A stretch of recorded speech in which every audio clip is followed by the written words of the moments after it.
توبہ ٹیک Singh deputy commissioner Chaudhry محمد ارشد کی زیر صدارت ڈسٹرکٹ ایمرجنسی رسپانس کمیٹی کا جائزہ اجلاس منعقد کیا گیا۔ اجلاس میں C O health doctor Kashif Bajwa نے گزشتہ ہفتے کی کارکردگی پر بریفنگ دی۔ اس موقع پر C O health doctor Kashif Bajwa نے بتایا کہ انسداد ڈینگی مہم SOPs کی خلاف ورزی کرنے پر 2 افراد کے خلاف FIR درج کی گئی۔ اجلاس سے بات چیت کرتے ہوئے ڈپٹی کمشنر ارشد بدر نے تمام محکموں کے افسران کو انسداد ڈینگی کے متعلق ہنگامی بنیادوں پر انڈور اور آؤٹ ڈور سرگرمیوں کو تیز کرنے کے متعلق احکامات بھی جاری کیے۔ انہوں نے محکمہ ہیلتھ کے افسران کو ہدایت جاری کی کہ حکومتی گائیڈ لائن کے مطابق انسداد ڈینگی مہم کے سلسلہ میں ٹھوس اقدامات اٹھائے جائیں تاکہ ڈینگی پر قابو پایا جا سکے۔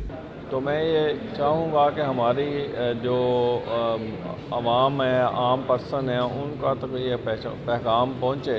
انہوں نے کہا کہ شہر کی صفائی ستھرائی اور ڈینگی لاروے کی مانیٹرنگ اور تلفی کے لیے تمام تر کوششیں بروئے کار لائی جائیں۔ ڈپٹی کمشنر نے متعلقہ محکمہ جات کو ہدایت جاری کی کہ چیکنگ کے عمل کو مزید فعال بنایا جائے، ڈینگی سے متعلق عوام میں شعور اجاگر کیا جائے۔ کیمرہ مین علی حیدر کے ساتھ سلطان محمود، توبہ ٹیک سنگھ۔